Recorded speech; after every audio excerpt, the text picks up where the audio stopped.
The calls are coming in and they are increasing every day. Since the stay-at-home order with the coronavirus pandemic, many families are being forced to spend a lot more time together.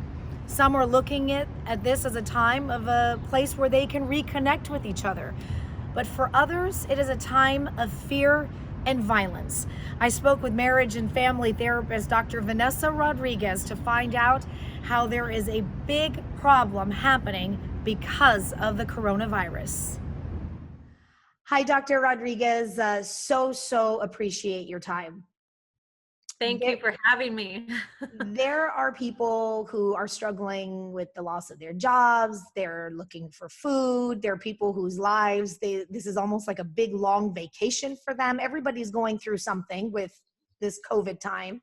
Right. But it was recently brought to my attention that there is something pretty troubling happening right now, as well as everybody's being forced to go inside of their homes. What is happening?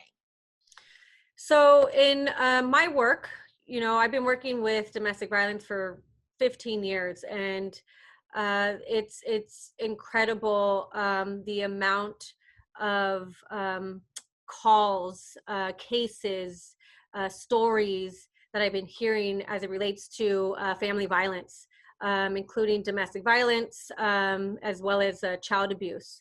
And the impact that because of COVID-19 and the stay-at-home order, one of the big tactics that abusers use is isolation in a abusive relationship.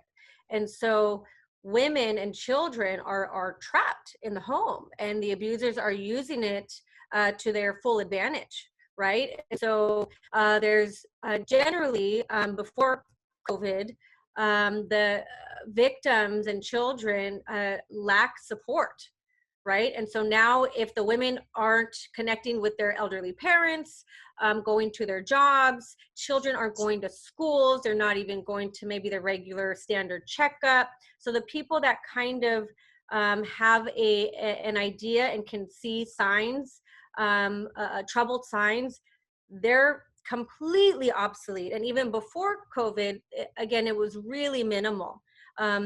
Women and children who live in violent homes, they're isolated as it is, and now it's just completely tenfold right now.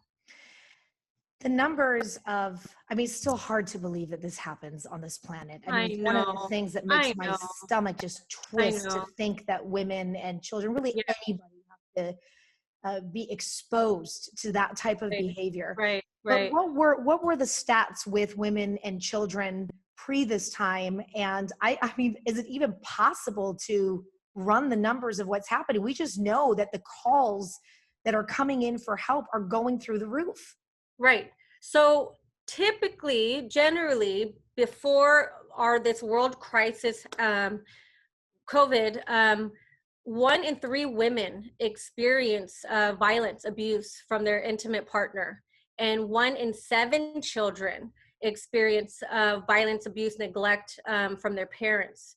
And so these are stats before this pandemic. And so right now, the stats, I mean, they're anecdotal, but by far and large, you'll talk to any expert in this kind of field, and it's spiked, right? And so the types, of calls, cases, they're lethal, right? And so, like I said, when I was on the show a week ago, it's strangulation, it's threats.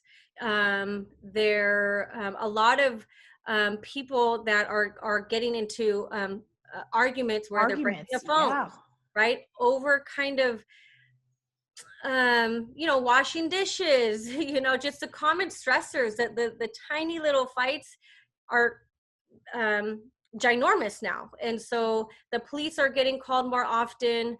And what happens, sadly, is that the children are getting exposed more and more to the violence and the abuse. I can't imagine what psychological, and I use this word carefully, damage is Right. happening to some of these children during this time to see this before, like you just mentioned, they had school, they were around, you weren't in that family unit. I mean, I consider ourselves a pretty healthy family unit in this house, but me and my husband are Right. getting on each other's nerves.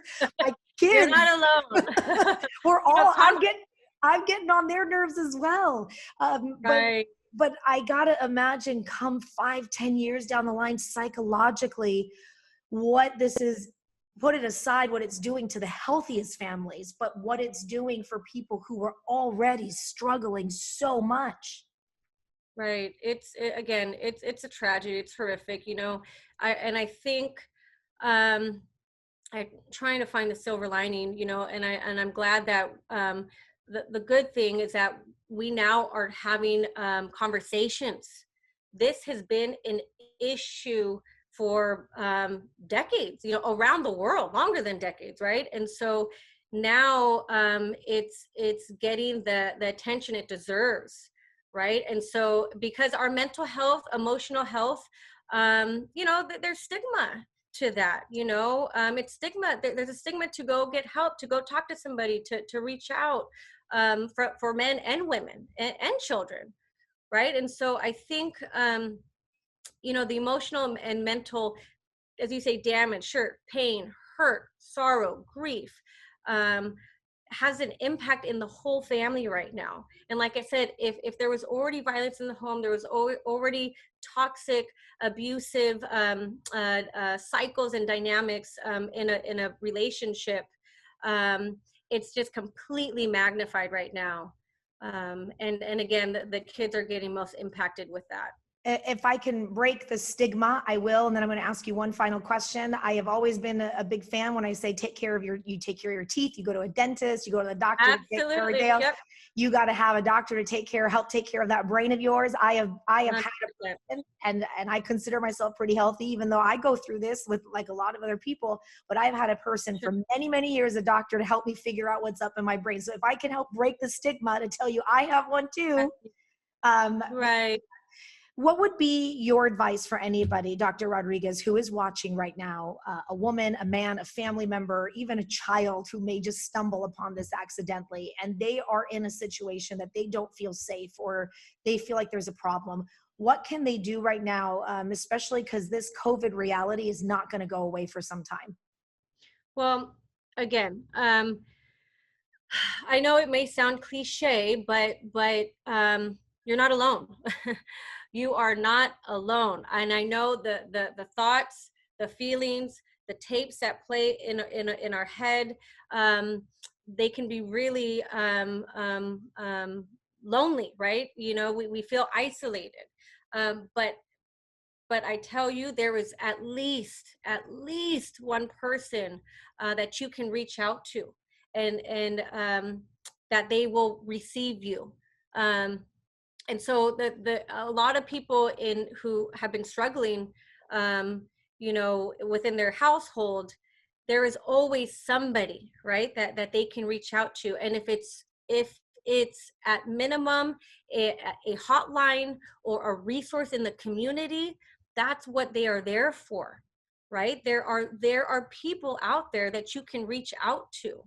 And I know people get stuck in shame, and they feel helpless, but it's that kind of, people, I believe, deep down know what's best for them. You know, it's a matter of, you kind of have to, those whispers that, you know, that make you second guess, and you have to push that aside and go with your gut. People have that gut intuition. It's your second brain, you know. So whoever they're kind of thinking, maybe I can reach out to this person, you know, maybe I can contact this person or this hotline, you can do it. Yeah. Like, absolutely, you can do it, and you're not alone. I totally appreciate your time. It's such an important topic. And I will say it here. I wasn't really planning on saying this, but since you brought it up, there is no shame here. So if you're in a Nope. situation that you need someone to help, Yes. you know, you can message us. You can message Dr. Rodriguez. You'll find one of us. And if Yep, we I'm can't help, here. We I'm will here. put you in touch with somebody who can help you, okay? There's no shame, no judgment. We got you. We got you. Thank you so much for saying that. Thank you so much for saying that, because a lot of people, men, women, children, people get embarrassed, No, there's no They get embarrassment. embarrassed. And I'm telling you, everybody is struggling right now. Everybody, no struggle is bigger and small. It's a struggle, It's a struggle. Stress is It's a stress, struggle pain for is all. pain, sorrow, fear is fear. Everybody knows what it feels like, So I'm here, and I love what I do. It's an honor. I am so blessed, so lucky to be able to really enjoy what I do. And so I'm here. Shelly's here. So Yeah. Well, I'll get the information. People know how to find me, and I'll tell them how to find you, and we will get through this together. Dr. Rodriguez, I so appreciate it. Thank you. same. Thank you.